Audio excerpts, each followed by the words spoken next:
You're listening to Parasearch UK Radio. News, views and reviews from the world of the paranormal from across the UK and beyond.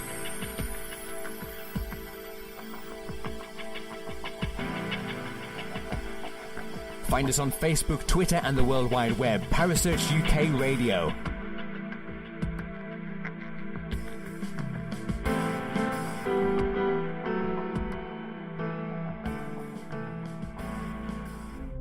The views and opinions expressed by presenters and guests are their own and do not necessarily reflect the official policy or position of Parasearch UK Radio or its affiliates and sponsors. Listener discretion is advised.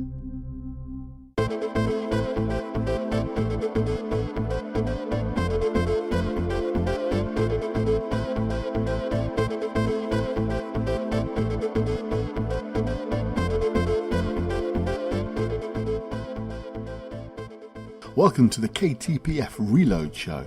In case you're wondering what the Reload Show is about, if you haven't heard previous shows, these are the interviews that were conducted by good friends of mine, Steve and Sue Taggart, in the days of the KTPF radio show.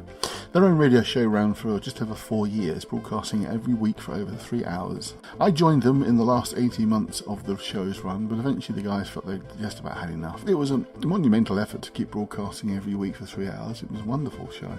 But unfortunately they're no longer involved, and the shows have just sort of sat in the archives, so I thought it would be nice to bring them back to life and bring you the interviews that the guys conducted over those 4 years. They include some of the most interesting people within the world of the paranormal and some not so well known but still, nevertheless still very interesting. We even have 1 or 2 rather unusual shows, including a live seance and other things along those lines. Anyway, hopefully you enjoy tonight's show, and this is the KTPF Reload Show. Enjoy. This program deals with themes of an adult nature and is intended for a mature audience. They've landed. You're in the right place. Online, on the web, and on air. All over the world. Talk radio. You hear us, we hear you. Yeah, good evening everybody, and welcome to another relaxed show.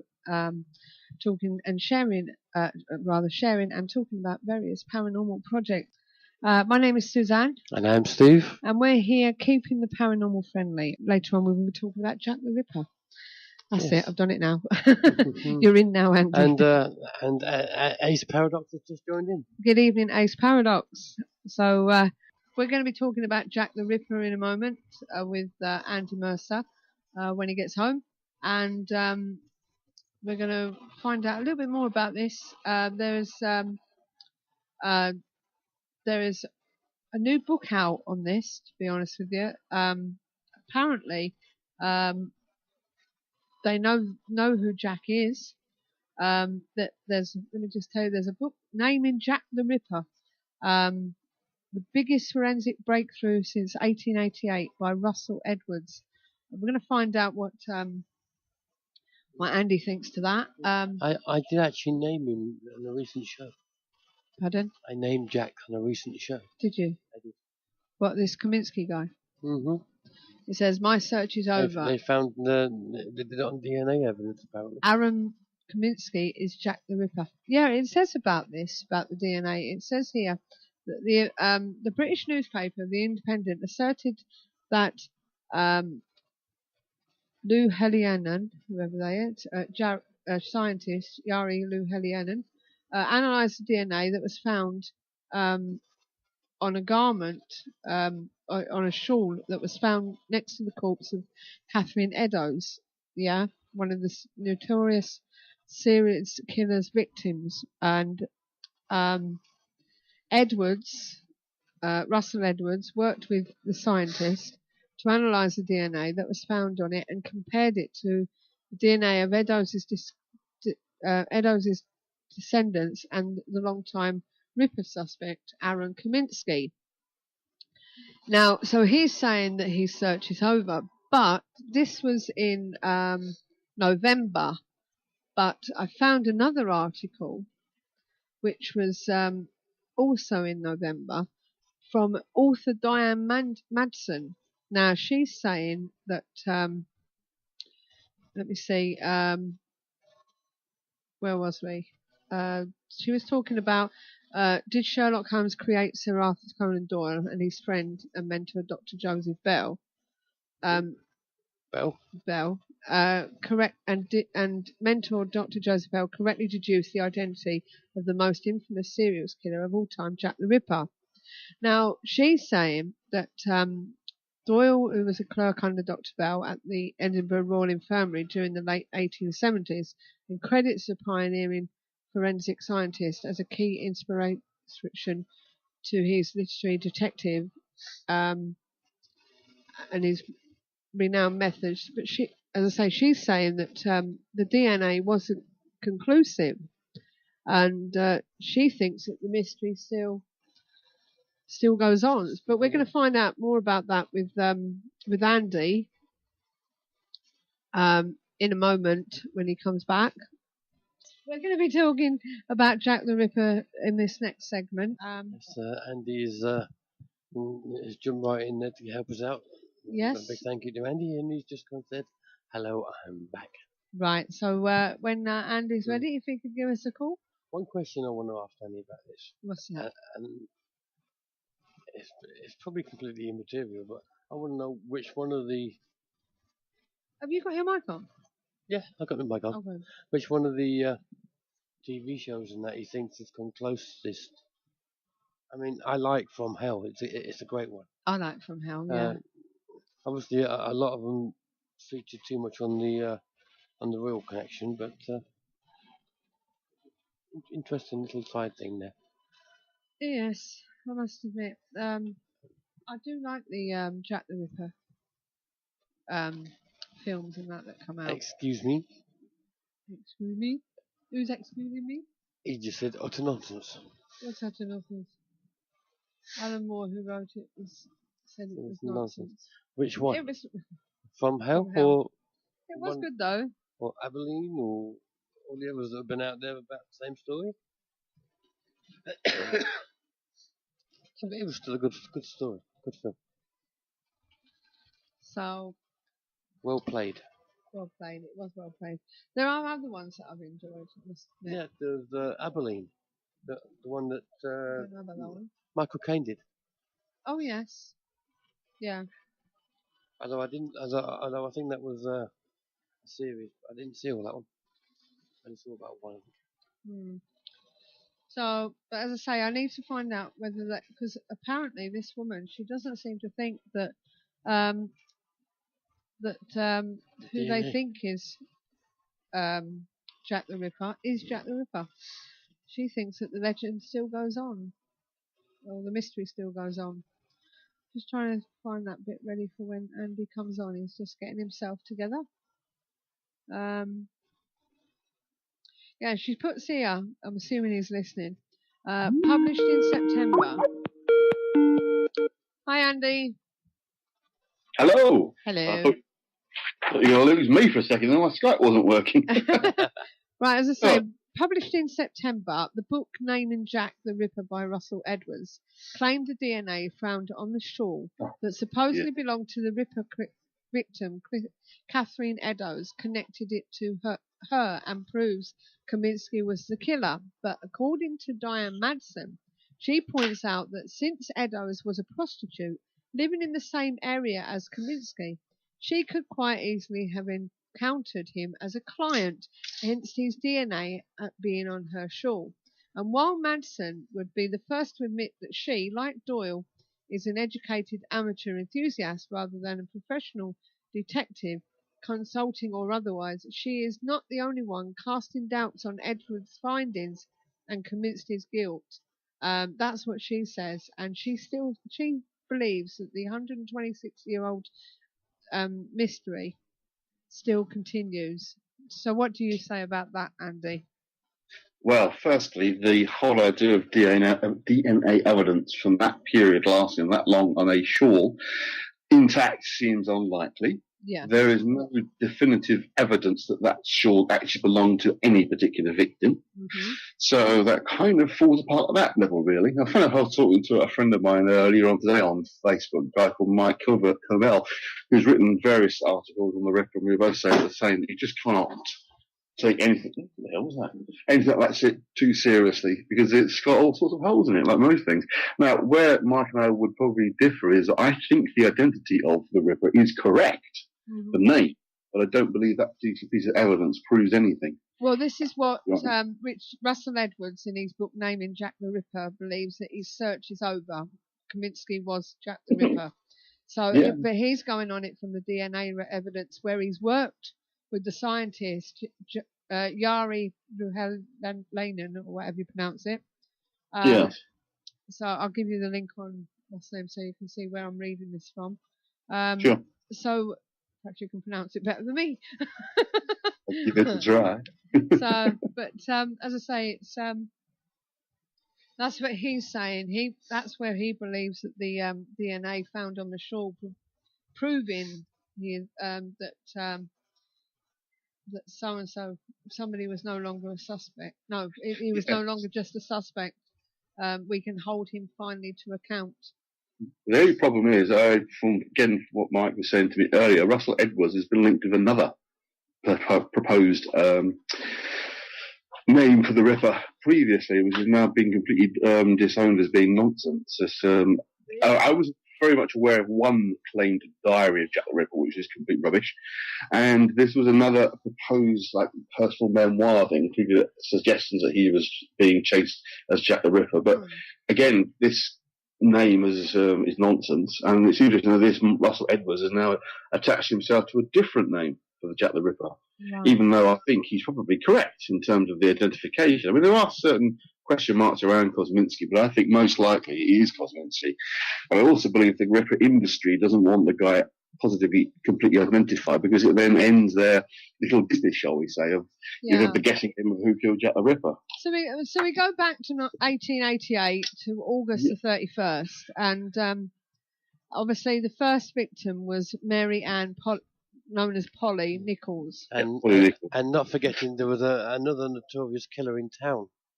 Apparently. H.H. Wells. H.H. Holmes, you mean? Yeah. Well, the problem is that there are murders going on almost weekly in that area. I mean, it wasn't that common, admittedly. A lot of violence, but that outright murder wasn't that common. But nevertheless, in an area of London that was virtually lawless, it was very difficult to detect any particular criminal. And there was no methods that we have today. It was just who saw what and when, really. So there was 5 murders that we know of that actually belonged to the Ripper. But there's also the thought that he killed more, isn't there? Well, the first thing to really go over is that those who are seriously interested in the actual story, the true case, if you like, only ever identify what known as the canonical 5, the 5 victims. Other names have been put forward, but for various reasons, they simply just don't add up. Either different kinds of murder carried out, they've shown to have, other people have had motives for carrying them out, or just simply they just don't fit the pattern. Yeah. These 5, even possibly it's only 4, and I'll get into that in a little while, but certainly these 5 share, or at least 4 of them shared so many similarities in terms of what was done, how it was done, and the nature of the crime to suggest these are clearly the same person. Well, funny enough, I didn't think he actually killed Mary Kelly. Well, certainly Mary Jane Kelly, I think absolutely. No, I do think that one was definitely a Ripper murder. It was initially some of the wounding, well, all of the wounding that was done to Mary Jane Kelly's body, the last one, was consistent with the other victims as well. But because this was indoors, it was in Kelly's own room, he had all the time in the world to do whatever he wanted to do. And I think that's why it was far worse. That would probably be through my ignorance, to be honest with you. That would be from hell. Because I think not just from that. Yeah, but it referred to the fact that he was looking for her. Yeah, on that one, it was that he was a mistaken identity on that one. Yeah. Am I right in thinking that one of them wasn't cut up as bad as the others, and they said he was interrupted Yes, this is the one to my mind, possibly not. That could also lead that it was a different killer. This is the other problems. I'll tell you what, let's go through them individually. Okay.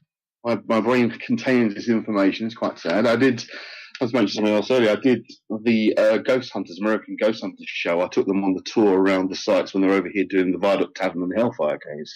So I'm actually on TV talking about this for those guys. But basically, the very first, as you mentioned originally, was Polly Nichols, was the first victim. Found in a small road called Bucks Row. It's now called Dorwer Street, still there. And I'll tell you what happened when I went there with the show in a minute. She was found in the early hours of the morning on Friday the 31st and was thought initially to have either just been drunk or, at worst, throat was slit, because when the first person saw her, he actually approached her and thought she moved or stirred. He went off, I can't remember his name actually, went off to get a police officer if he could. Now, he went off in one direction, and the opposite direction, the police officer on his beat came along and saw the body. Again, he thought at first she was just drunk, and he went over and sort of gave her a shove and noticed there was some blood on the ground and realised obviously she wasn't very well. He waved his lantern, and the policeman coming from the other direction came and joined him. At the site of the murder, they said they thought she had a throat slit, and that was it. They got what's called a gurney, it's like sort of wheelbarrow type thing, to come and collect the body, and the body was taken away to a local mortuary.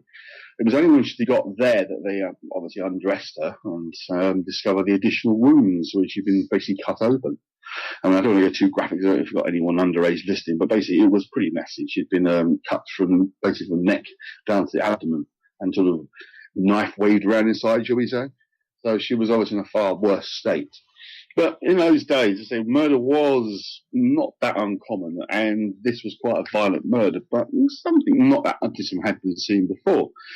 The interesting thing, as I say, the street itself was heavily populated at the time, but yet no one heard or saw anything. It was simply a case of a murder in the street at night. It was only afterwards when they found these extra wounds that it was surprising how violently she had been killed. One of the funny things, just a little side story, when I was doing the filming with Ghost Hunters, which was back in about 2005, 2006, I think, I can't remember. But I obviously was there with a couple of the guys, and I was telling them the story, and the crew were sort of somewhere off behind us. As we were approaching the actual spot where the murder took place, which we can identify through drawings and photographs, there was a couple of people, two blokes and a woman, having a bit of a heated conversation, and it was pretty obvious they were dealing in drugs. And the two blokes saw me and the other guys walking towards them, and initially they stood their ground, and we thought, oh dear, but then they saw a crew of about 10 TV people behind, and the two blokes legged it. The girl stayed and was clearly out of her head on something or other.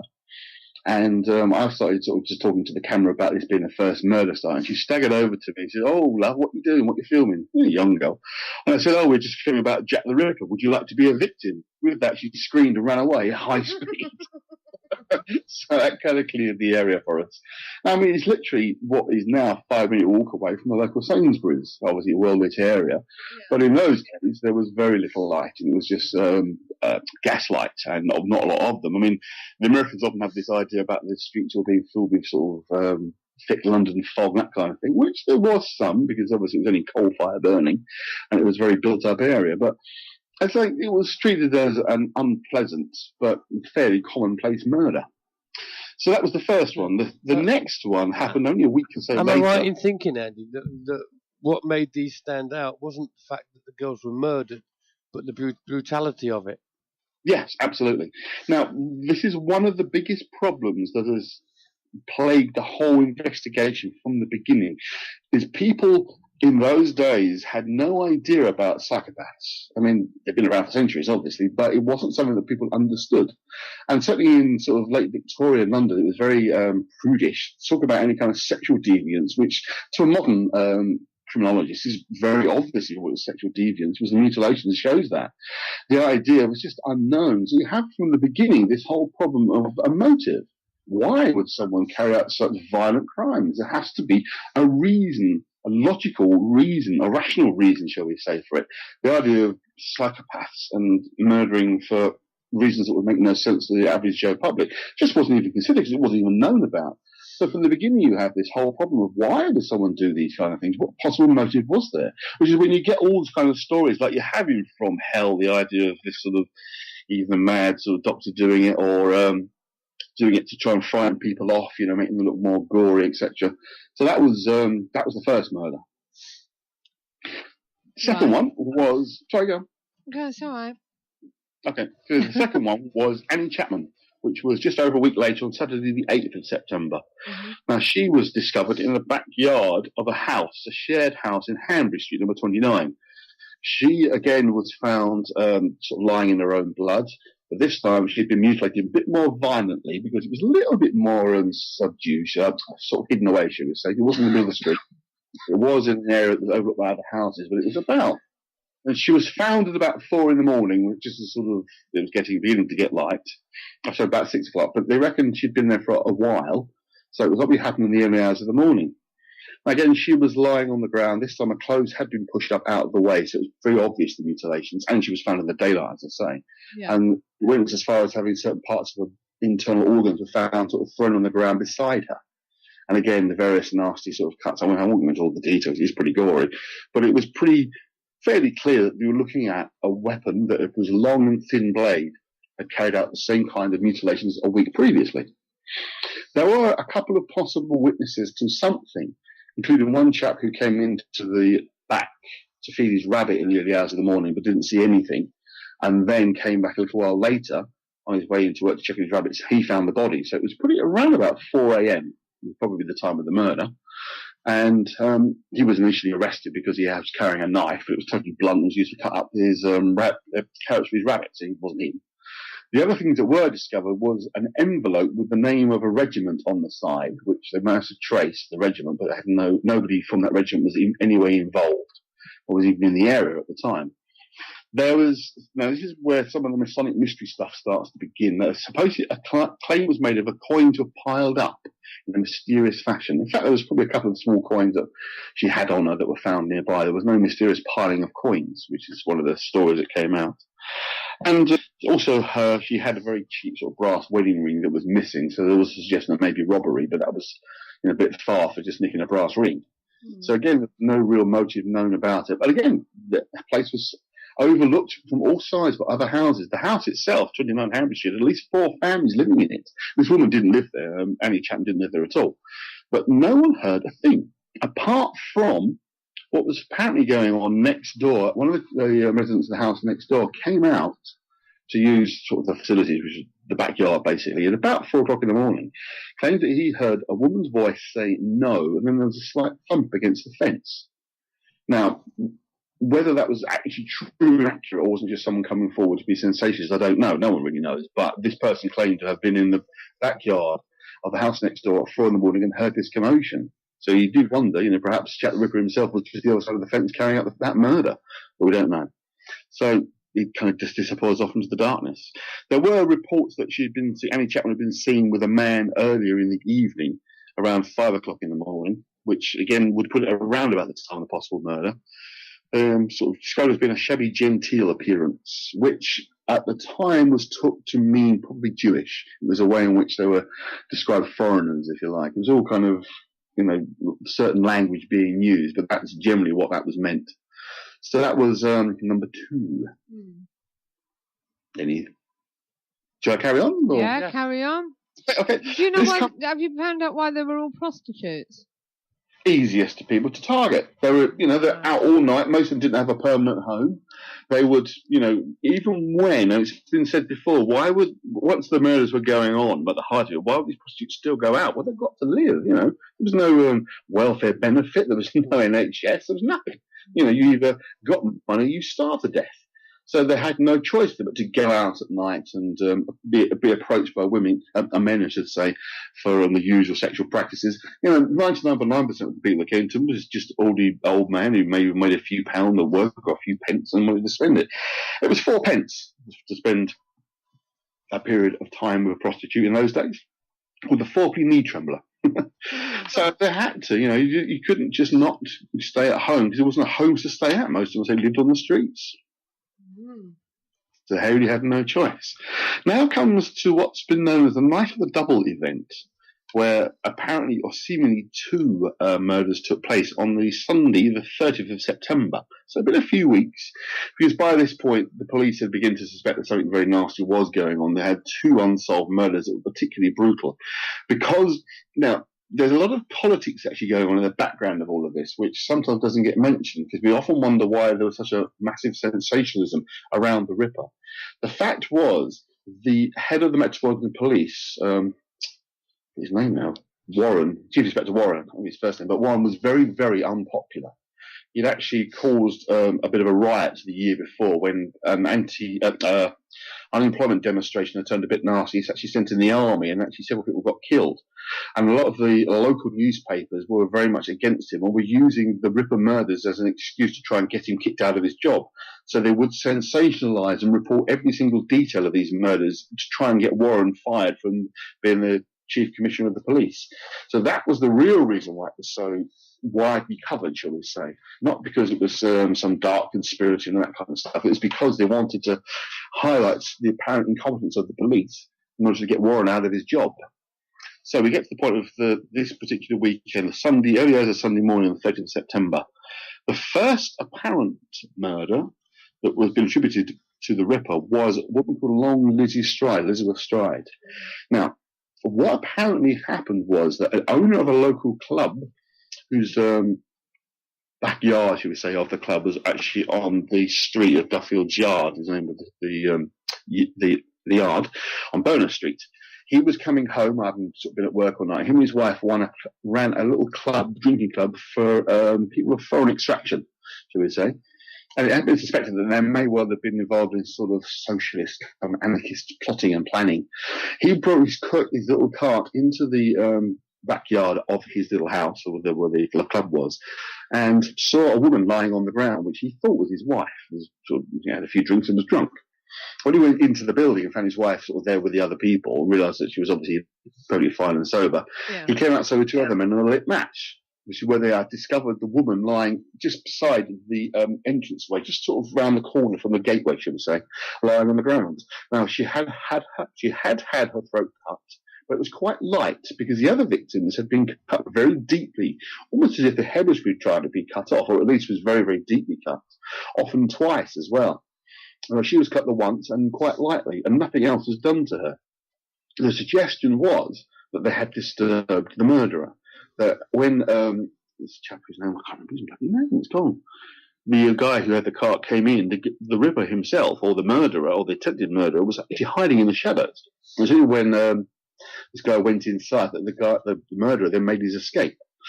There are other problems with this victim, however, because one of the things that was identified at her autopsy was not just the fact that he hadn't been cut open at all, but maybe he'd been disturbed, but it looked like the wound had been inflicted by a different kind of knife, which is what made it a bit strange. Why would this murderer, who'd clearly used the same knife the first two times, and yet was now using a different knife?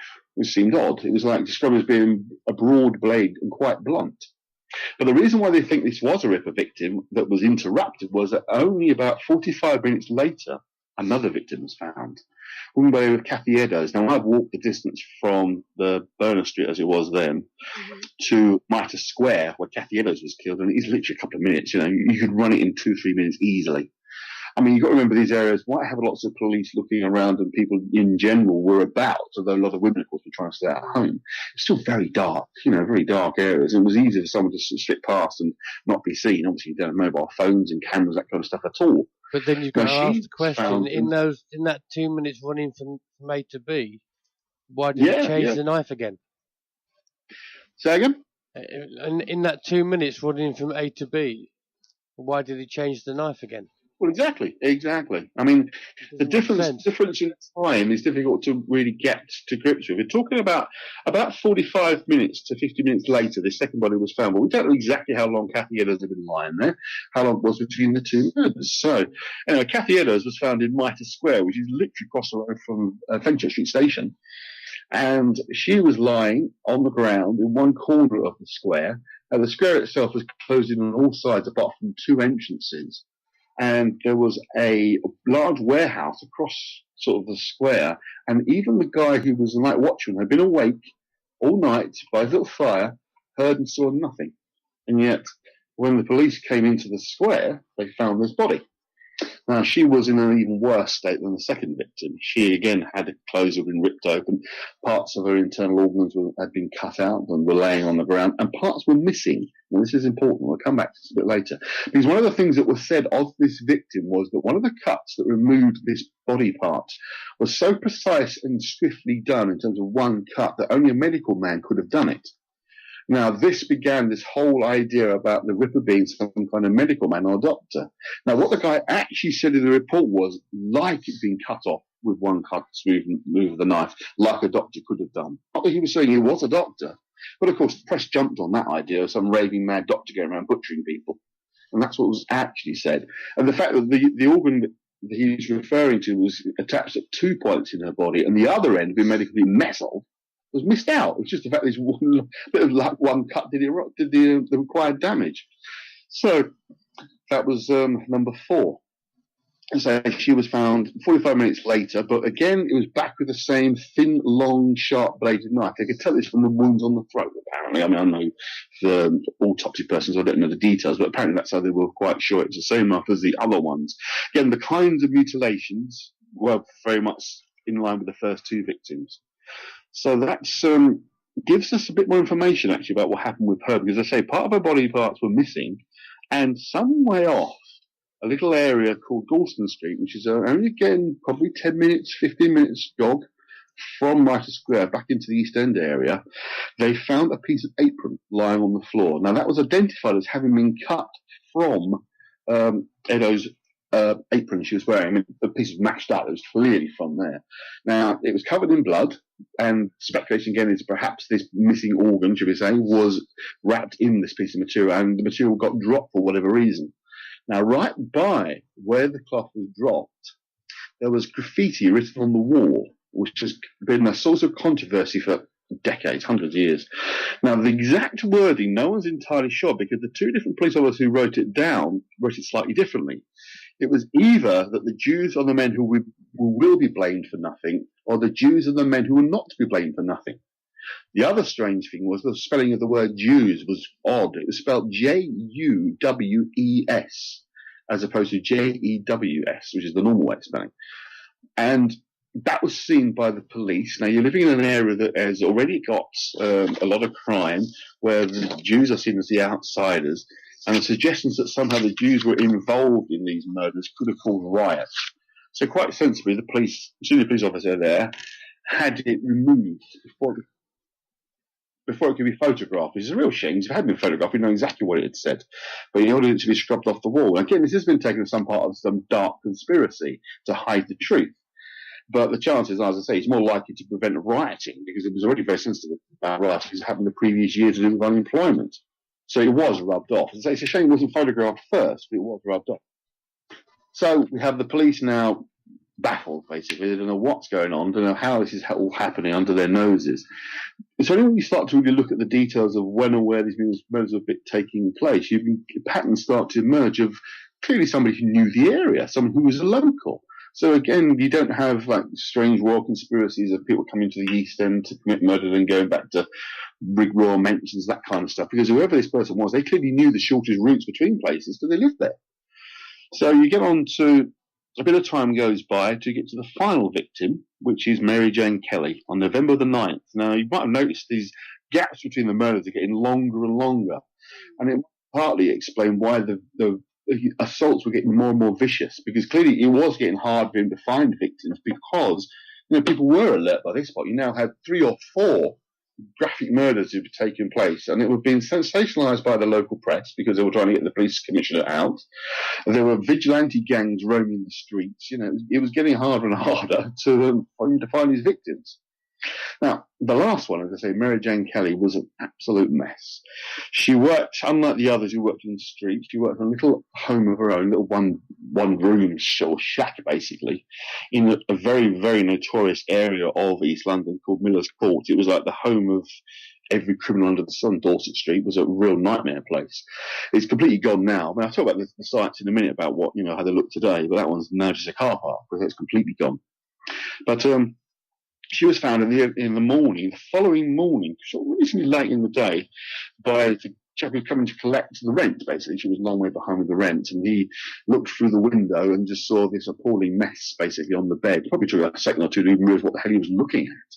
Because I won't go into the details again of the goriness, but you've only got to look Mary Jane Kelly up to see the existing photographs, real photographs of her body.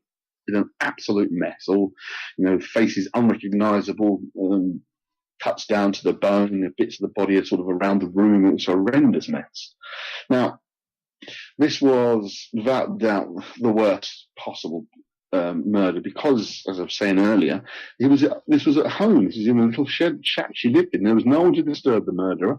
He had taken all the time he wanted to do whatever he wanted to do, which is exactly what he did. Basically, he destroyed her. And I think that's all to do with the psychopathology of the guy. It's all this sort of sexual tension coming out and sort of tearing him to pieces. Now, that was it. There were no other murders of this kind in the East End. There were other murders, certainly, and there are other people, other theorists who put forward other names after this, but those who really take this whole thing seriously, very seriously, these are the 5 victims of the Ripper. And it ends there, without any real solid clues as to who they were.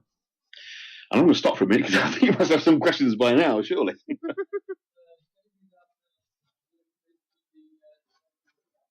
I have indeed. I shall get on to that for a second, because at least 2 of the victims were seen in the 10 Bells pub the night they died. It was a very popular local drinking establishment.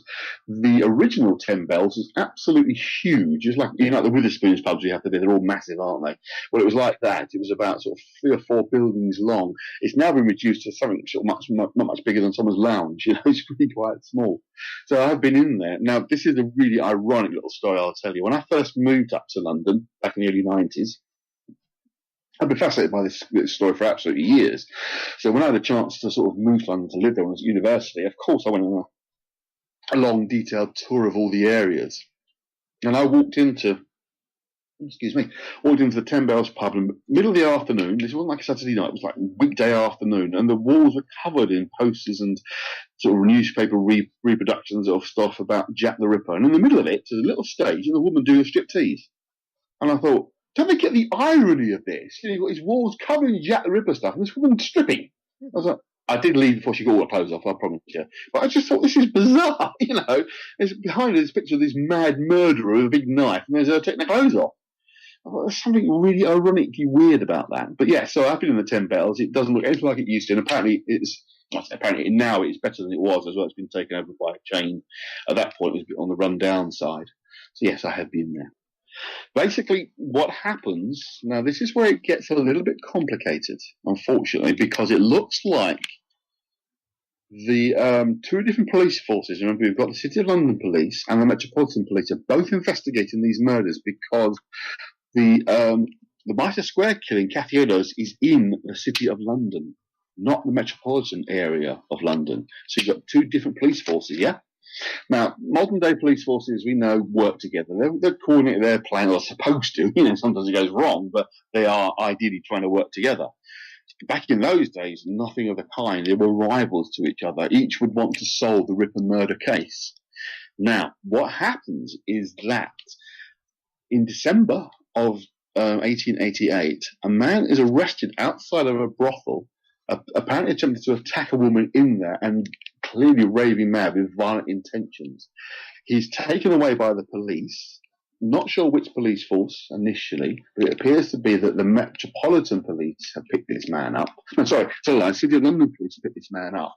And they believe he is their murderer of the woman in Mitre Square, i.e. Jack the Ripper. The man's violent and he's deranged. Now, a psychologist will tell you that if you have these kind of drives and passions to carry out these kind of murders and you're being stopped because of patrols, because of the police, because everyone's looking for you, eventually it's liable to cause a complete mental breakdown because the internal pressure, I'm a psychotherapist, I can tell you it's going to happen. The internal mechanisms, the internal pressure that's going on in his mind are such that you could actually have a full-on breakdown. And it sounds like this unknown, at the time unnamed figure was having a full mental breakdown.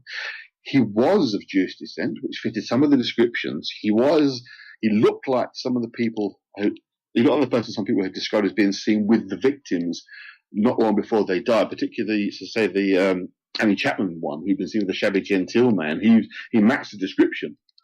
this guy is taken away to a local loony asylum and actually dies fairly soon afterwards.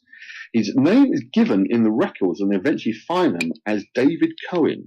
Now, whether that is his actual name or it's a name that's been given to him because he was raving, I don't know. The records don't show.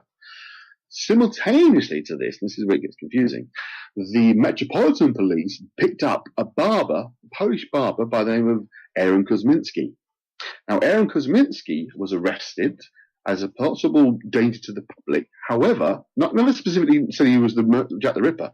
He actually stays in prison for 19 years and just dies as an old man. Basically, nothing particularly wrong with him. It's hard to communicate with him because he listens to his instincts all the time.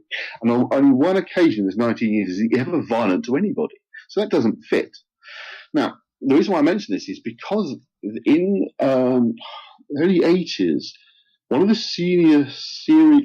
senior detectives who was investigating the case, Charles Swanson, brought out his own memoirs of that's right, I tell her that. I'm going away. Do apologise. This is all a bit off the cuff, really. John Anderson's, Inspector Anderson, who was the deputy head of the police, his memoirs came out. He talked briefly about the case, including the fact that they had identified the Ripper, but for reasons that he couldn't go into, was unwilling to name him in public. In the 1980s, Donald Swanson's copy, his immediate lieutenant, who later replaced him, his own personal copy of Anderson's notes came to light. Anderson had said in his book that there were 3 suspects. He didn't name any one of the 3 suspects, just briefly talked about each one. And one of them he described as being a mad Polish Jew living in the area at the time, whose antecedents, i.e. his activities, were of the worst kind and was violent and died soon after. Okay, you got that bit? But we know that Kosminski's records show he lived to 1919, so it couldn't be Kosminski.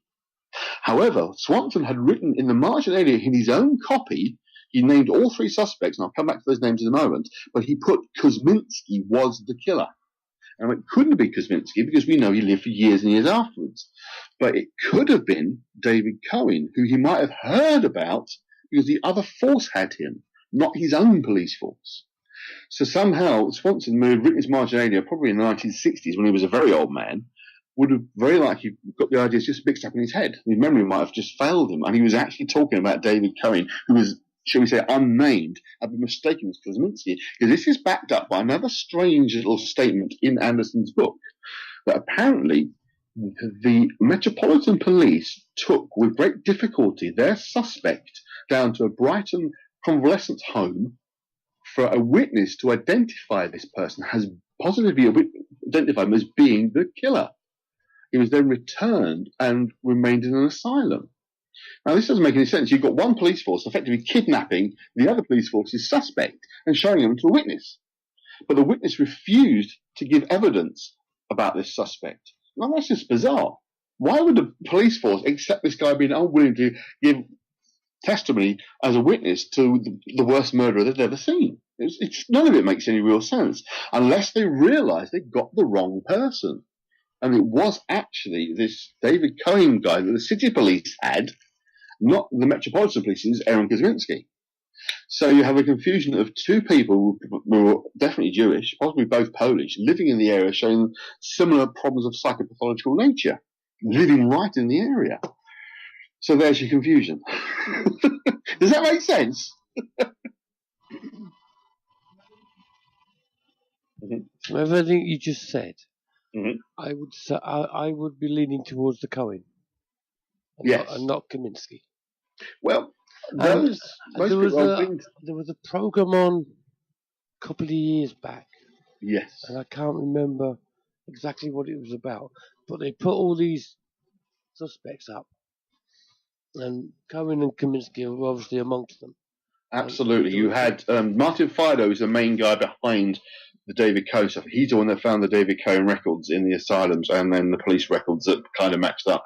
And I go along with him entirely. I've read his book. I've actually met the guy and chatted to him about this, and he convinced me completely that he's happy, and most of us are happy to say with Aaron Kosminski, the name is good enough. It's close enough to the kind of person it was. There's not enough evidence to prosecute anybody in this case. Absolutely not at all. But if it's the one I'm thinking you're referring to, it was Peter Ustinov was hosting it, and they had two members of the FBI's forensic department who basically looked at the case, looked at the killers, and said it could only possibly be this one person, Kosminski, because his pathology-wise, he's the only person that fits, and he's clearly a psychopath. He's clearly got mental problems. Where all the others were perfectly ordinary, decent citizens, and it just does not add up. He's the one that fits, but he weren't in the asylum.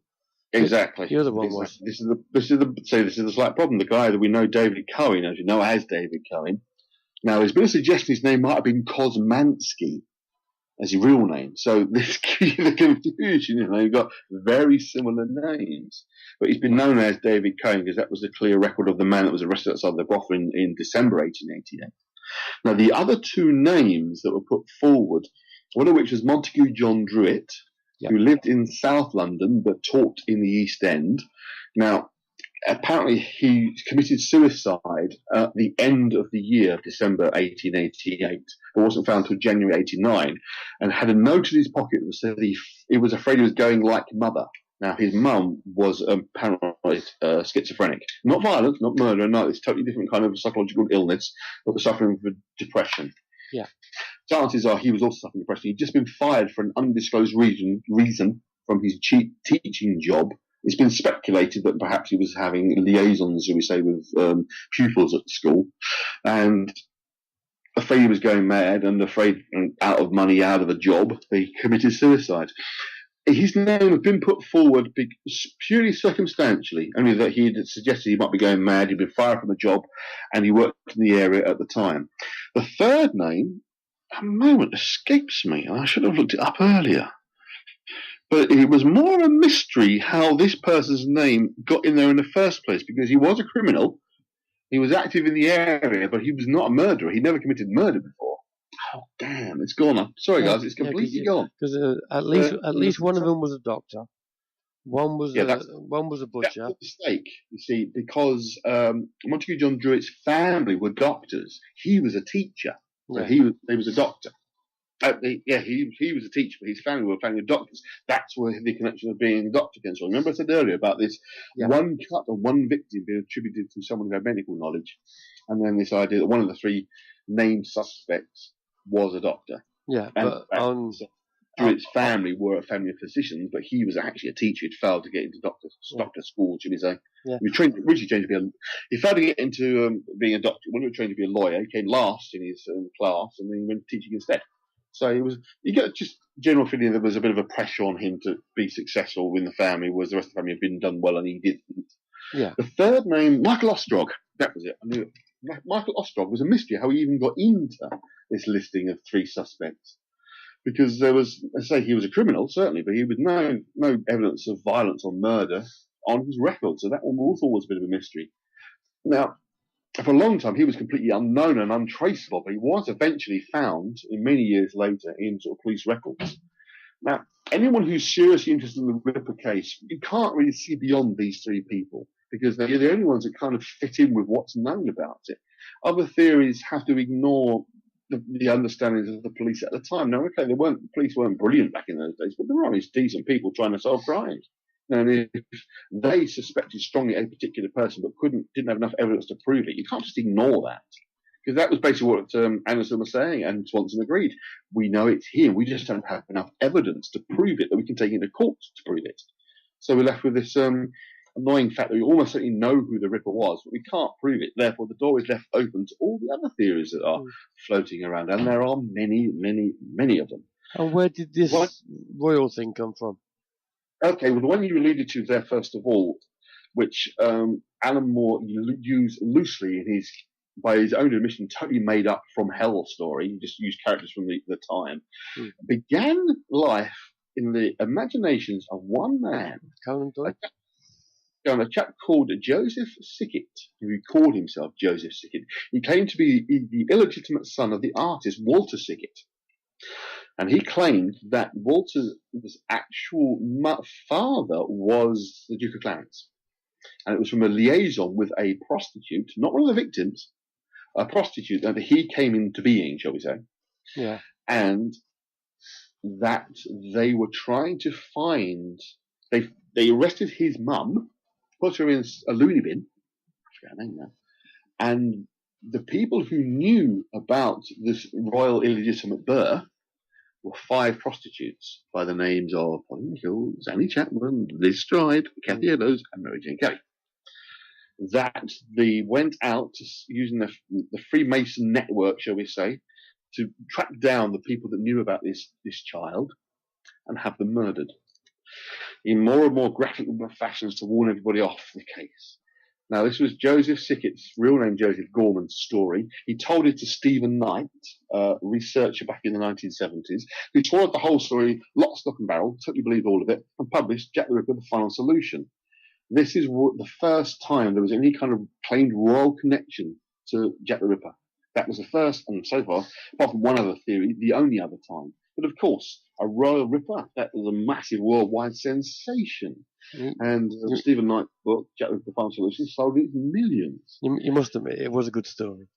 Yeah, absolutely. But unfortunately, other people started to research including the serious researchers, what Stephen Knight had claimed and found all sorts of errors and problems and holes in the story. Like the fact that the guy that Joseph Gorman claimed was his real father was actually supposed to have had no children, in fact had several children, and had proof that was his real father, so the story about the different father being made up. He had Lord Salisbury as a Freemason as being part of the conspiracy. Lord Salisbury was not a Freemason, and he was active in government, but he wasn't a Freemason, so that was completely wrong. Don't worry, John, get on to the black magic stuff as well. So that was wrong. There were a whole host of holes in the story. But Sickett refused to recant his story, and Stephen Knight didn't want to back off because he wanted, the fame and publicity he was getting from it, basically. But going back to Klosolski, or whatever his name is. Yeah. Is this the same guy, Klosolski? Adam, is it, or something?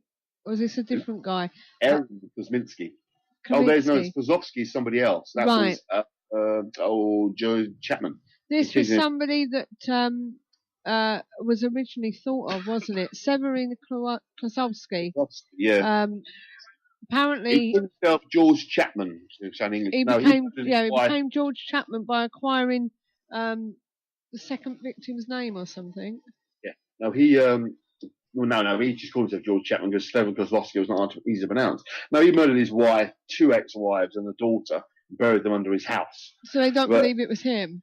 Not at all, no. Again, it just happens to be a murderer who operated similarly in a similar time frame. But no, he was found guilty of those murders and hung. There was a story claiming that he said he was Jack the Ripper as he was hung, but no, even the guy who hung him said that was nonsense. No, we had somebody on the show late last year talking about H.H. Holmes. Now, he had a theory that his relative could have been Jack the Ripper and using this name over in England. Where do you find that to be wrong? Do you not think that this could be the same person? No, it makes you the crimes are completely wrong. This is a violent psychopath. And who was Leather Apron? Leather Apron, now this is one of the little mysteries I was going to get into because it gets a little confusing with this guy as well, because unfortunately poor Polish Jews get dragged into this and all lumped together at the same time. Yeah. Now just to quickly finish off with the question about the royal conspiracy, Joseph Sickett himself basically withdrew his story after Stephen Knight died. He said, no, I made it all up. I'll be honest with you, I made the whole thing up. Yet it's still, so even the guy who created the story says it's made up, but yet there's still the rumours continue. Anyway, Leather Apron. Now, at the site of the second murder, a leather apron was found at the site in the back of Hanbury Street. No one was quite sure who exactly it belonged to. It looked like it was the sort of thing a cobbler, would wear, as that kind of thing. It was under a tap with running water, just washing it off. But, now this is the interesting thing, there had been a man in the area who was said to have been threatening women, who apparently wore a leather apron. Now, for some reason, which we still don't know, a man by the name of John Pizer was identified as being Leather Apron. Now, John Pizer himself was a bit of a strange character by all accounts, but he was identified at being at certain locations at the time of the first murder that was nowhere near where the first murder took place. So he couldn't possibly be this threatening man in Leather Apron. So this mystery continued about who Leather Apron was. The police seemed satisfied that John Pizer was the man they were referring to, although there were problems about where Pizer was at the time of the murders. He was identified as being elsewhere. So there does seem to be a mysterious figure known only as Leather Apron who was violently threatening prostitutes in late summer 1888. Now, there is speculation, and I can see the argument that this could have been the real Ripper. Started off just threatening people with knives, women, and then took it a stage further. That there is a possible progression here from sort of violent tendencies not carrying them out. Because there is always the question of, with psychopaths in general, why would they start killing as adults? Usually there's been a progression of murder or violence of some form. The classic one, they torture animals, that kind of thing. Often it's been cited that they might have had very, very overbearing and possibly particularly violent mothers, and they are kind of expressing the deeply suppressed trauma and anger of those experiences. So it's quite possible. But yes, Leather Apron is something of a mystery. Generally, say, put aside as being another name for John Pizer, except Pizer was known to have been elsewhere in London. Certainly at the time of the first murder, he was identified as being in Holloway, absolutely miles away. It wasn't a tube then, so there's no way he could have got back. So there is a problem about who this Leather Apron person was, and it is conceivably possible that really was the first Ripper. Because although, as I say, Kosminski has identified as having been a barber, David Cohen, we don't know what he was, because when he was arrested, he was incoherent. So we are left with the mystery of maybe he was, because lots of people would have worn this sort of aprons. It could have been butchers, it could have been, say, shoemakers, tailors. Often people were described as being tailors in those days, even though that was just like a coverall description of general kind of labourer, shall we say. So that's what that one's about, really. So there's a possibility that he may would have been the actual Ripper himself, but it was never properly identified. We were just satisfied with this one name that was put forward. Yeah, it's been a fascinating story, though, hasn't it? That people have never known who he was for a while. Well, as I say, I strongly suspect that certain people have known for a very long time exactly who he is. And it is this Kosminski Cohen guy, but there's no, once you sort of absolutely categorically prove the case has been solved, then all the other books about other possible people won't get published, won't get written, and sort of people who've invested years of their time and effort into claiming it was this person or that person, and suddenly be out of a job. Did he have some sort of medical skills? I don't think so, no. So the only reason why that was put forward was because of that one cut of one of the victims removing the uterus. Uterus, as I say, was attached in two places in the human body. One end, it was cut off with one simple, swift move of the knife, as it was described, clean as a whistle. The other end was botched terribly. It was a right rip-off, and part of the anus, part of the bowel was removed with it. If there was a doctor, he'd have done both ends just as well. So, you don't need clinical knowledge. Made a mess of one end, he can quite easily do the other end because he knows where he's got to cut it. Yeah, exactly. It's just that it happens to be a good cut. I've done that quite well. That was it. But all the other stuff, I mean, the organs that were cut out and just thrown around at random. Anybody with a knife could do that. It just doesn't take massive amount of skill to sort of rip someone open and cut their organs out. You don't know what's inside yet. And then there were some letters. There was one I'm reading here, Dear Boss. I keep on hearing the police have caught me, but they won't fix me just yet. I have laughed when they look so clever and talk on after being on the right track. That joke about Leather Apron gave me real fits. I am down on whores and I shan't quit ripping them till I do get buckled. Grand work the last job was. I gave the lady no time to squill. How can they catch me now? I love my work and won't want to start again. You will soon hear of me with my funny little games. I saved some of the proper red stuff in a ginger beer bottle over the last job to write with, but it went thick like glue and I can't use it. Red ink is fit enough, I hope. Haha. The next job I do, I shall clip the lady's ears off and send the police officers just for the jolly, wouldn't you? Keep this letter back till I do a bit more work, then give it out straight. My knife's so nice and sharp, I want to get to work right away if I get a chance. Good luck. Yours truly, Jack the Ripper. Don't mind me giving the trade name. You got to say it properly. It's Jack the Ripper. Jack the Ripper. P.S. Wasn't good enough to post this before I got all the red ink off my hands. Curse it. No luck yet. They say I'm a doctor now. Ha ha. Yeah. Wasn't some of these letters proved to have been false? Well, hold on. Let's come back to that first letter you just read out there, Sue. Yeah. First of all, that is the very first time the term Jack the Ripper is ever used. That's the origin of the term. Really? There are a number of problems with that letter. Right. Firstly, it's far too coherent for the 90% of the people that lived in the East End. Yeah. Secondly, it does now this is where people H-own stuff gets jumped in. It contains Americanisms. Yeah. It gets buckled, particularly. Just for jolly, particularly, are American terms. They are undoubtedly, in fact, I can't remember who it was identified this, but those were written, all of them were written by the press. Not one of them came out before a murder or received before a murder. In fact, there was confusion about one of them, but apparently did turn up before that one turned up before, but in actual fact, it turned up some hours after the murder because it wasn't even posted. It was actually in the news offices.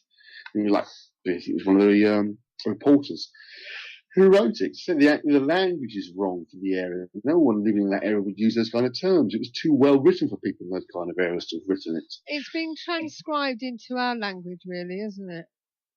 Well, it's the language that was used at the time by the author. It's not been changed that way, but it's not the kind of language we would hear used in the East End, as I say. And this happens to be in America, which is very, very rare indeed. But terms get buckled and, they're just not English terms. They are very colloquial American terms. And the actual handwriting has been identified as being a reporter who worked for the Star newspaper. Now, again, I'm sorry, I've forgotten his name. I can't find records. But, yeah, he's been 90% identified as being the author of that letter. And there was another letter it received, the same handwriting. The only other one that's different is the From Hell letter, which is what Moore uses the title of his book. Yeah. And that was sent him with a piece of kidney, which was identified, which, again, there's serious problems with that, because officially that basically says, from hell, Mr. Lusk saw, I send you half the kidney I took from one woman and preserved it. Yeah, for you. T'other piece I fried and ate into. It was so very nice, spelt with an S. I may send you the blood knife without no E. That took it out if you only wait, W-A-T-E, a while, W-H-I-L, longer. Signed, catch me when you can, Miss Mr. Lusk. Enlighten me. Mr.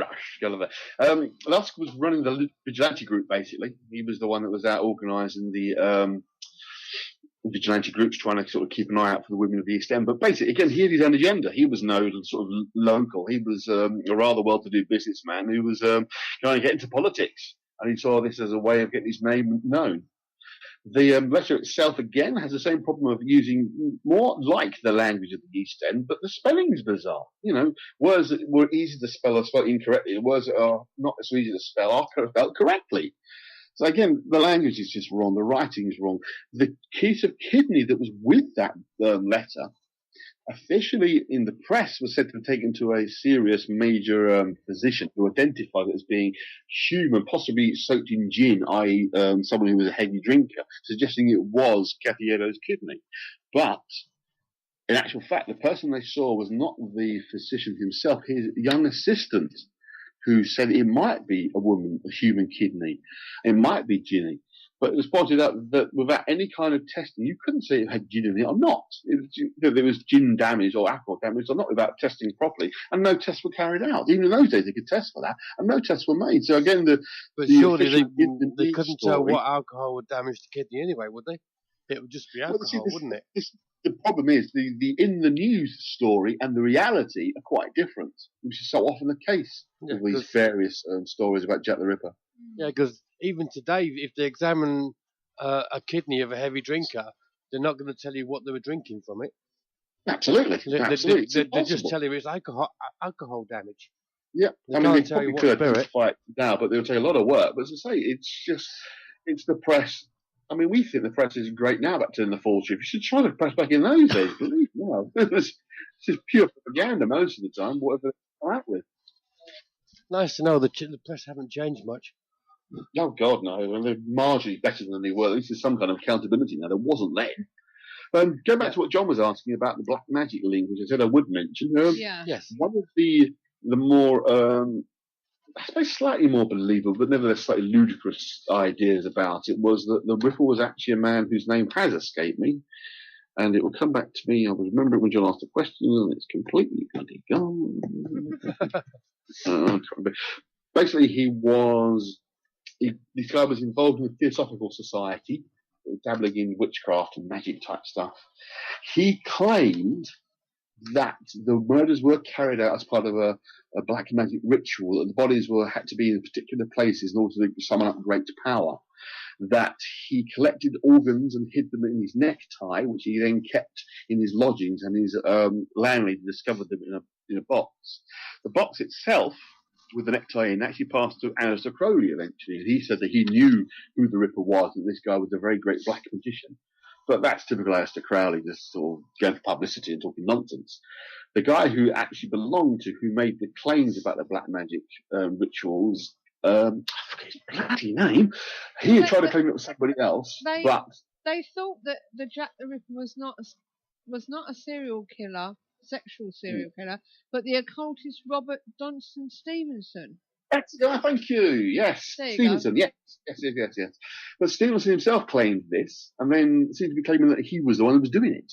So he went to the police claiming somebody else was carrying out the black magic rituals. He then later claimed he was doing the black magic rituals, and he was just ignored as being a complete lunatic, basically as being just aimed for publicity. It was all part of that kind of the sort of spiritualist come Theosophical Society come occult movements were very, very popular in the 80s. I think only a year later, the Golden Dawn was found, probably the most well-known occult organisation that's ever sort of walked the earth, shall we say. And there were plenty of organisations, kind of rival groups and alternate groups who were running around at the same kind of time as the Golden Dawn. And he was just, Dunstan Stevenson was just part of that. He called himself Dr. Dunstan and was part of these kind of movements. But he later went on, after these claims of being the Ripper, to write a book about the Gospels, which became quite popular. He had a religious conversion. Now, no psychopath has a religious conversion, stops killing because he's discovered God, and writes books about the Gospels. So that's that story, basically. Again, just a little bit of a story at the time that other writers later on got hold of and blew out of all proportion to make some money for themselves, writing a nonsense novel about the Jack the Ripper. Right. So as far as the Ripper murders are concerned, in speech marks, could they have been done by different people? No. That's not good enough, Andy. That's not good enough, Andy. But what about the alleged Ripper victims? You know, you had Ferry Fay, Annie Millward. They went on until 1891, April of 1891.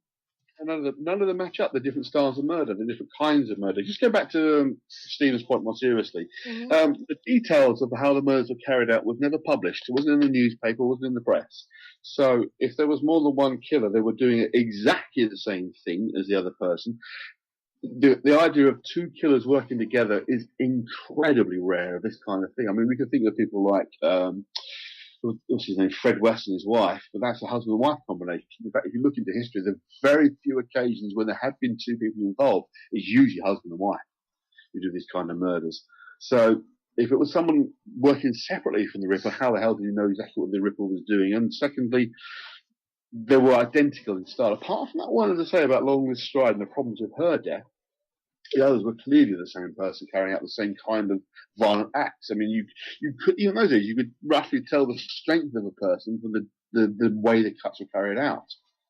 And it looks like, from what they can tell, was that the victim was grabbed from behind, hand over the mouth, and then the knife was cut across the neck very hard, very fast. So it would have to be someone with quite a bit of strength to be able to cut that deep. Initially, they speculated that perhaps the guy was trying to sever the head, but it looks more like he was just cutting very deeply to ensure severing both the arteries and the windpipe, so they couldn't scream out. The blood would have come flying out forward because they'd cut from the front and this person was behind them, so they wouldn't have heard much blood on them, but yet the ground was soaked in blood in every case. So that would show how the blood came about. Because it's not that easy to cut someone's throat from ear to ear. No, it isn't at all. But then you got to think you're dealing with most of these women were sort of what we would see as being middle-aged, early 40s. For a woman of the East End of the 1880s was quite elderly. So we're talking about not particularly strong or firm, small, slight women being grabbed from behind by obviously a bigger man who would have shown signs of physical strength in order to have cut the way he'd cut. But again, that's the only way you don't have some male lunatic running around the street covered in blood, because the blood would project forward because of the way the knife was cut across the throat. It was usually done twice, quite deep both times. So you're talking about the kind of strength you get from a frantic murder rather than a slow, deliberate attack of an otherwise sane person. That's the kind of detail that's important in these murders. It's the way in which they're done. All the wounds were done post-mortem. Again, I'm not a medical specialist, so I can't tell you why they say that, but certainly every coroner's report has said the same thing. These were post-mortem mutilations. Well, if the first cut was the throat, they would have bled out within 2 minutes. There you go. That's what I'm saying. That's why you literally have to hold them for a minute or two. Once pouring out the front, body slumps to the ground, then does what he wants to do afterwards. Yeah, so they would have been dead before you let go of them. Yeah, exactly. Because you've got both the main arteries just pumping everything out. Yeah, exactly. It doesn't take long to empty you. If these murders happened in 1988, there would be no question of being a serial killing psychopath who is clearly not, who probably can have an ordinary life or ordinary job, but have these psychological tendencies and obviously got very violent because he was killing so quickly. The space between the murders was also very, very short. You do have psychopaths who otherwise appear normal and sane, but they tend to be more organised in the way in which they carry out their killings. They tend to be much further apart. You think about people like Jeffrey Dahmer, for example, or Dennis Nielsen over here. These people are of a similar ilk. They're not the frantic speed violence that's going on here, because you're dealing with someone, as I say, at the beginning, someone who was already on the verge of complete mental collapse. He'd probably been harbouring these feelings for absolutely years, may have carried out other smaller crimes, but I think this was the first victim on the 31st of August. Colin Nichols was his first full-on murder. Now, I'm just blowing out a second. I want to say something important. One of the things that Martin Fuddo uncovered was an assault on a woman in May of 1888. And the woman described the man who attacked her sounding very like the description given by the people who saw Polly Nichols with a woman and Annie Chapman with a man. The descriptions are all quite similar. Apparently the man came into this woman's room, brandished a knife, made demands of her, and when she screamed, he ran away. Fuddo suggested, and I think there's probably some possibility to this, that was actually Jack the Ripper before he was killing. He was kind of getting his courage up to do what he wanted to do, and was just sort of giving it a try almost. So the description was interesting because it matched the description of people that the first two victims had been seen with prior to their murders. So, yeah, there was a big deal made of the fact that they said that the knife was a surgeon's scalpel, but back then they did look more like knives, not the scalpels that we see today. No, this is an embellishment on the whole Dr.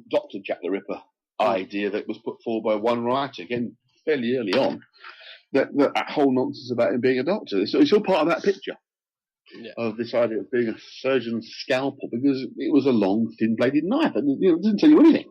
So as you say, it looks nothing like a scalpel today, but the scalpels of old would have looked more like that. But it could be any kind of butchery knife that was being used. Or even for that matter, sort of a knife that sort of a tailor would use. Even there's no. If I'm going to say a butcher, I'd say a fillet knife. Yeah, maybe. So you can't be more specific. It's long, than that. it's thin, and it's very, very sharp. That's it. So what are we saying, Andy? Are we actually saying that the Jack the Ripper case is now being laid to rest, and it's Aaron Kaminsky, or would it be just it's the other guy? The case will just be left and forgotten. I think it's the other guy. Be left. I don't think we're ever going to see a full resolution for a couple of reasons. One is that we don't have enough evidence to prove anybody this is the Ripper. None of this was done in court. Most of it's circumstantial. The confusion of the records would mean they get thrown out of court because they're not concise. There's no chain of evidence. It falls apart because there's confusion of identity. Most writers want the case to remain open so they can write more and more books about it. I mean, I know there's already at least one more film going to be made. So my friend Mike Cavell's involved in it. So I know there's at least one more film coming out, and he says it could be more than that. It's a money-making exercise. They're not necessarily going to want to have Jack the Ripper tours going around. Oh, by the way, this is who it was. Just some poor peasant living in the East End. The royal conspiracy stuff's nonsense. The doctor's stuff's nonsense. The black magic stuff's nonsense, because we know who it was. They feed on those kind of stories. You go along and you'll hear the royal conspiracy story plumbed over and over again by all the guides, even though they know full well the guy who invented the stories is miscounted his actual story. He himself has withdrawn it, saying it's not true. So, who was the guy that ended up in the nut house again? Say again? Who was the guy that ended up in the nut house again? David Cohen was the name given to him, who committed suicide soon after. But also Aaron Kosminski ended up in a lunatic asylum, but he lived till 1919. Yeah. Here's the problem. The Cohen stuff is harder to find. It is out there. I sent a link to Suez Dave, a website called casebook.org. Yeah. And it's just Ripper stuff. Have a look at that. There's some brilliant stuff on there. There's also some rubbish on there, I have to say, but there's also a lot of good stuff. I mean, Aaron Kosminski now. So yeah. From what we're saying, considering the evidence that we know about, all the contradictions and everything else, if the Ripper actually said, "I did it" in front of the police, they couldn't prove it because there was too much conflicting evidence. Who was closely associated with the police. Now, there's been a confusion again. That was it a police officer? Well, no, because a police officer could not refuse to give evidence. It was clearly somebody in a position of authority or someone who was highly looked upon by the community, saw this person. Now, the rumour and theory is that this person was seen leaving Mitre Square just before the body was found, that this person was Kosminski or Cohen. Most likely it was Kosminski. It was Cohen himself, but was taken by the different police force. So this person said, "That's the man I saw leaving Mitre Square that night. That's the man I saw." And I refused to give evidence for whatever reason. It was put forward that the guy might have been a pillar of the community, but fellow Jew. That he was protecting his fellow Jews. Again, don't know. Other ones that he might go in to see a prostitute himself and was supposed to be in another part of London at the time, and therefore couldn't say I was in the East End because he shouldn't have been there. So these are the theories being put forward. Yeah. But for whatever reason, the police could not make this man give a signed confession. And I say, I don't know who he was. It doesn't say in there. The only thing Swanson himself says the man was Kosminski that was being identified, not who the identifier was. Now you're confusing me. You're confusing me with Kosminski and Cohen. Yeah, I know, it's confusing. Okay, I'll go for it again. Cohen was the one that was arrested. Cohen was the guy that was arrested by the City of London police. Yeah. The Metropolitan Police outside the brothel. The City of London police took this man down to Brighton. It was the other force nicked him and took him down to Brighton for this person to identify as a guy who saw leaving Mitre Square just before the body was found. Yeah. And that was Cohen. Yes, I believe so. Swanson was recalling the records that he looked at after the case and saw the name Kosminski as mentioned in the case files as one of the three suspects, and remembered it was Kosminski, foreign name, Jewish name. I thought, that's the name I remember, Kosminski. Because there is, and I've been trying to trace the record of it. Martin Fowler put me onto it. I can't find it, but there is a record of a Kosminski. A Kosminski as being a possible name for Cohen. Yes, I've heard that name myself. In the same way Americans call unidentified people John Doe, we tend to call them John Smith. Unidentified Jews in those days often got called David Cohen. Okay? Yeah. So Kosminski could be the real name of David Cohen. And Kosminski has got mixed up with him. But even Fowler himself on that program I mentioned earlier said he's happy with the name Kosminski has been put out as being a poor Polish Jew who knew the area, who was a psychopath, as being the Ripper, because that's the kind of person it was. It was none of the other people. That's the thing he's happy to accept, and I am too, I'll say Kosminski because it's the name that's now out in the public psyche, as in who the actual Ripper was, although there is some problem with it. I mean, it's a theory that Martin Fido puts forward in his book, and when we spoke about it, he said it as well, because I asked him to explain, again, I asked him to explain it to me because I was big confused. But it makes sense. He's the only one that explains the mystery of this name being used. The only way it explains Kosminski is being identified, but not being the Kosminski that's in the Looney Asylum, because Anderson's book actually says the guy died soon afterwards. David Cohen died soon afterwards. Kosminski lived to 1919. David Cohen showed signs of being extremely violent in the asylum. Kosminski was harmless. So that's where the problems lie, you see? Yeah, so it does seem from that they got them mixed up. Yes, I think that's the most likely, because one police force had their suspect, the other police force had their own suspect, but the other ones, the first force borrowed the second force suspect to show him because he was the one that's at Martyr Square. No, it's confusing. But it's the only thing that really explains the inconsistencies, is that it was a misidentification of another poor Polish Jew. Or another Jew, shall we say, because that's the only thing they could be sure of. Might have been both in Polish or Eastern European. But yeah. And like you say, if you don't know who the Jew is, Cohen's a good name to give him. Yes, it's one that tends to be used. The records show, the House of Lords records show that one, they're often described as being in the tailor profession when they don't actually know what the hell they do. And two, if they're unidentified but clearly Jewish, and obviously there's a physical way of telling someone's Jewish, they're called David Cohen if they don't know their name. It's the most popular name. So basically, the crime's become a cold case, obviously. Yes. Because at the time after a while it became a cold case. And the reason because, and what happened was, the police couldn't find any reason for visiting Kosminski in where he was staying. Well, from what I understand was there were those who suspected that this Kosminski person was Jack the Ripper because he fitted the description. Because again, there's no pictures of either, but I would lay money that both Kosminski and David Cohen probably look alike as well, which makes it even more confusing. But the only things we can say for absolute certainty, these 5 murders took place. There were no other murders of this kind. There were brutal, violent murders, but not of this kind, not this kind of mutilation went on. They stopped in November 1888. By December 1888, both David Cohen, who'd been arrested outside of brothel raving violent intentions, and the seemingly otherwise harmless Aaron Kosminski were both in Looney asylums by the end of 1888.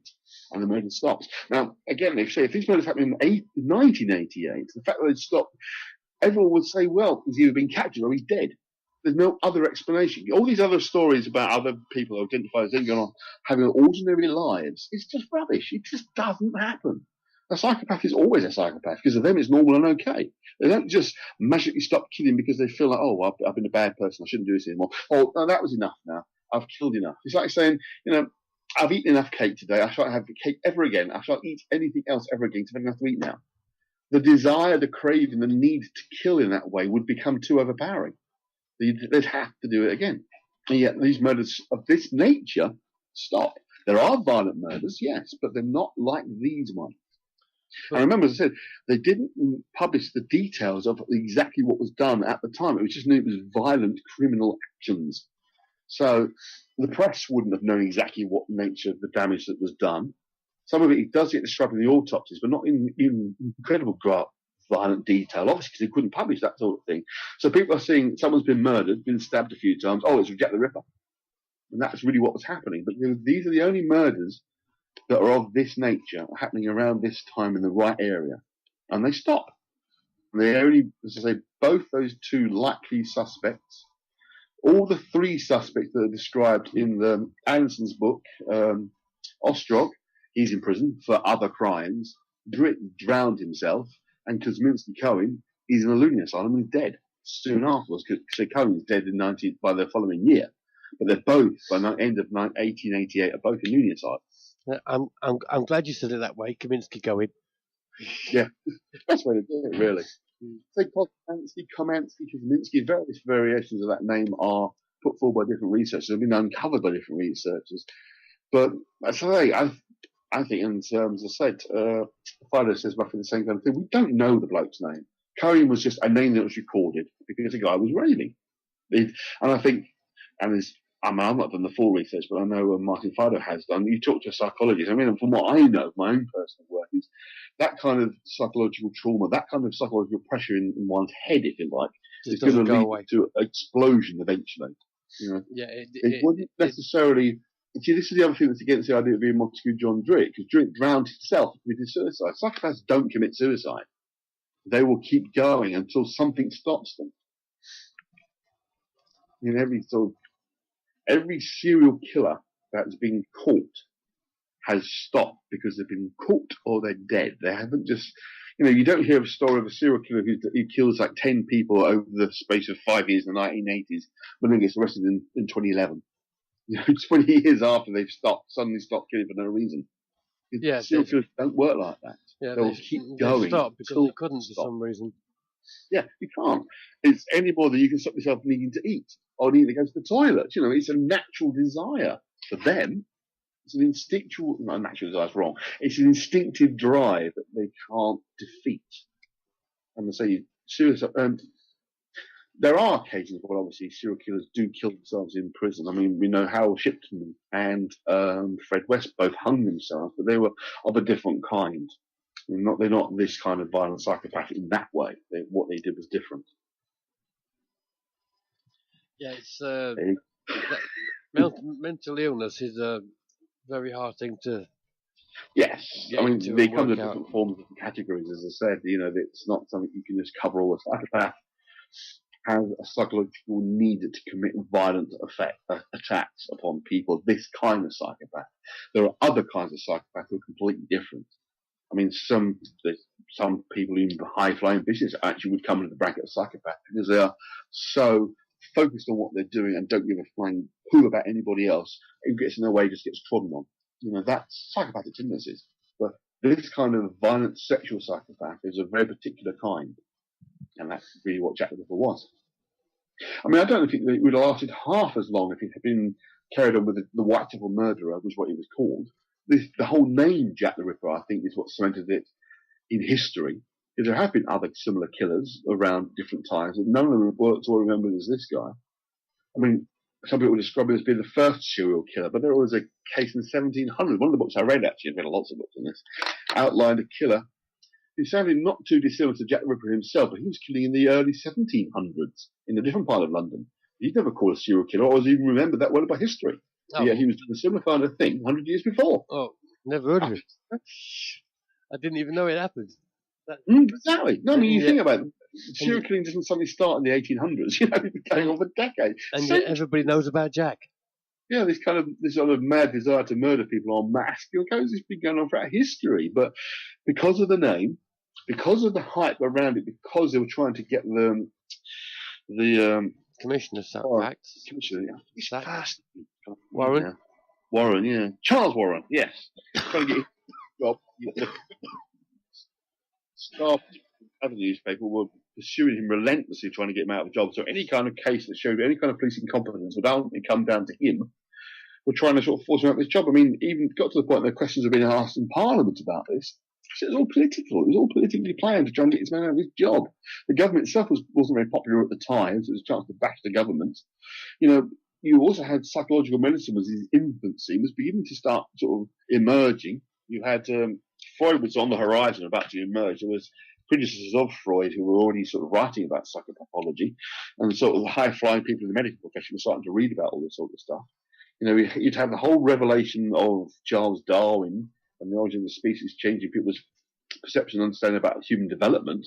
It was all happening all at the same time. So it was a confabulation of different elements going on at the same time that contributes to making this such a famous case. But it's one of just many, as I say, throughout history of these kind of violent murders. But a combination of the politics of the time, the growth of media, all this kind of stuff. It was an opportunity to highlight, again, politically, an opportunity to highlight the poor, jeopardized state of East London at the time. Charles Dickens was writing, or soon to start writing, about similar kind of poverty levels in that part of the country. So the fact that there was this kind of murders taking place and no one knew who was doing them was yet more ammunition to build up the case that this area needs to be sorted out one way or another. So it was all part of this political plans, all kind of media attention at the time. I bet you wish the Black-Eyed Pea Kid had come on now, don't you? No, we really enjoyed it. That's just fun, Yeah, actually. we used to go. I actually enjoy the Jack the Ripper thing. It was. Huh? Say again? I do actually enjoy Jack the Ripper, and sometimes the films can be very disappointing when they put them on. Yeah, somewhat. You know, Yeah. but I do enjoy some of the films. Yeah, I mean, Absolutely love the one with Michael Caine, and I've watched that loads. Oh, yeah. Abilene. I always thought Lestrade was something to do with it as well. Oh yeah, no, he was the chief. He was the chief investigator. On the ground, as it were, at the scene. He was leading the investigation. So. Every time I think of Lestrade, I always think of Sherlock Holmes. Oh, Lestrade. Did you say Lestrade? Lestrade, yeah. No, he's fictional. Is he? I think Abilene, you mean? Abilene was on the ground. All right, I don't know why. I had a feeling Lestrade was part of it as well. No, that's part of the Sherlock Holmes stuff. Oh, is it? It's Sherlock Holmes, yeah. I see. That's the funny thing, because loads of people have written stories of Sherlock Holmes versus Jack the Ripper, because Sherlock Holmes came to exist about 10 years later. Having said that, there was a Sherlock Holmes story about the Ripper, wasn't there? Well, see, this is the thing, because Sherlock Holmes as a character has now gone out of copyright. That's why you get like the modern one with Benedict Cumberbatch on TV and the American version Elementary, because it's no longer in copyright. So anyone can write Sherlock Holmes stories now. There wasn't one at the time, and Conan Doyle didn't write one about Jack the Ripper, but there have been several now written about him solving the Ripper crime. Yeah, there was one of the old films, Sherlock old films, was connected to the Royal Connection. They used that. Yes, you might be right there. Yeah, I'm trying to think back. I'm a big Sherlock Holmes fan as well. Yeah, one of the first Sherlock, I can't remember his name, but I do like him. Well, the Basil Rathbone one's the most famous. Yeah, the Basil Rathbone. That really annoys me, actually, because the first few of them were set at the right time frame. Then, of course, they were made in the 1930s, and suddenly he's brought forward to the 1930s and 40s, and he's fighting the Nazis. Yeah. Sherlock Holmes versus the Nazis. It was ridiculous. The early ones were brilliant and very atmospheric. I mean, the portrayal of Watson was ridiculous, though. I mean, anyone who's actually read the novels knows that, what's his name? Martin Freeman's version of Watson is far closer to the historic Watson of the novels than the bumbling Nigel Bruce character. It's ridiculous. It was just turned into the comedy foil, basically. It was. I mean, Nigel Bruce character just seemed to be a complete idiot. Yes, exactly. And considering he was a doctor, it shouldn't have been the case. No, absolutely. I mean, the version that is probably the closest in terms of writing is Jerry Brett's Sherlock Holmes in the TV series of the 80s. Both in the physical appearance of Holmes and the characteristic mannerisms is the closest. And again, Watson, who was Nigel Hardwick, was the first. No, David something was the first, and then he changed to Nigel Hardwick. But Edward Hardwick, sorry. His version of Watson, again, was much closer to the original novels. The whole series was much closer to the novels than anything else you've seen. It's been made, so. But they never covered the Ripper story. And funny enough, I didn't really enjoy them ones much. There you go? I didn't really like them ones. What, with Jeremy Brett? Yeah. Oh, I actually loved them. I've got one DVD. I'm more the classic Basil ones. Yeah, no, I like them both. Don't get me wrong, I like them both. So I've got most of them on disc or on the computer. I'm a big Sherlock Holmes fan as well. But no, in terms of, literally in terms of portrayal compared to the original Conan Doyle novels, then he's brilliant. He's very, very close. I mean, again, talking about the fact that Conan Doyle stuff is no longer in copyright, there's a series, American, actually Canadian series, called The Murdoch Mysteries, which is set in Canada around the late 1800s. We've seen a couple of episodes. That's really good. Watch them all. Anybody who's watching, they're brilliant, because Arthur Conan Doyle is in it. And suggests that Holmes is partly based on Murdoch, which is really interesting, because he's using those kind of techniques as well. That's a good question, TTGH. Any goes out there now.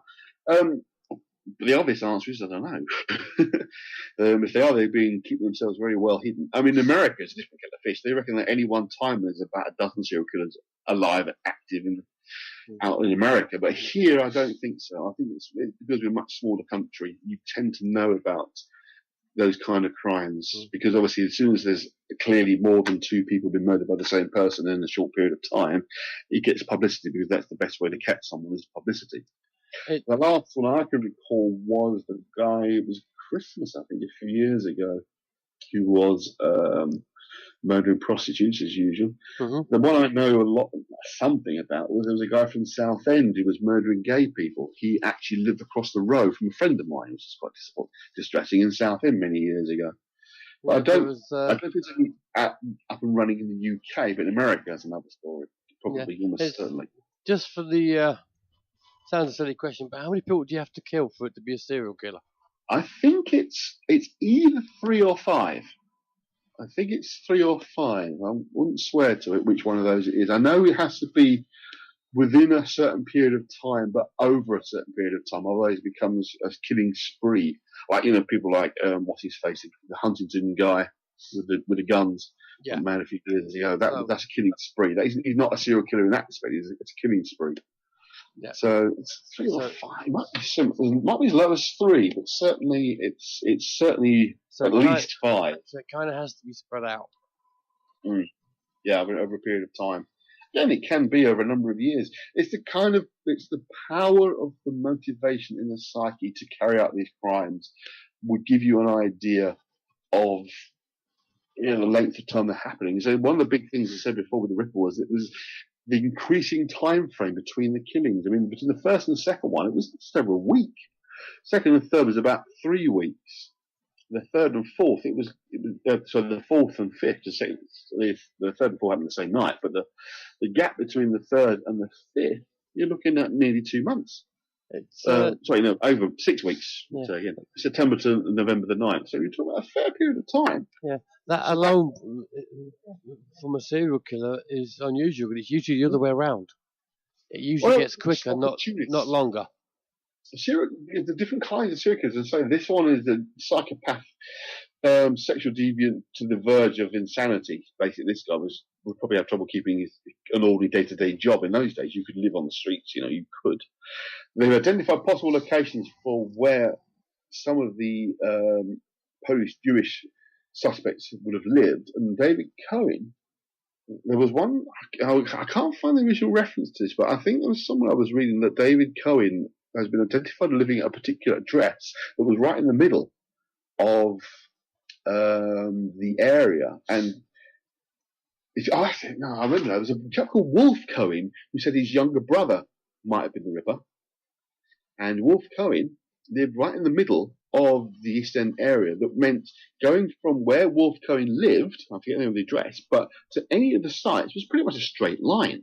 And if you drew a line from Leicester Square through Galston Street, where the apron was definitely dropped, and the writing wasn't the Ripper, but the apron was dropped, to where Wolf Cohen lived, it was a straight line. Yeah, there was one where they said something about the line was on somebody's route to work. Again, I don't know about that, but I certainly know that this was the case, and that could be because you mentioned it, Susie. What's that?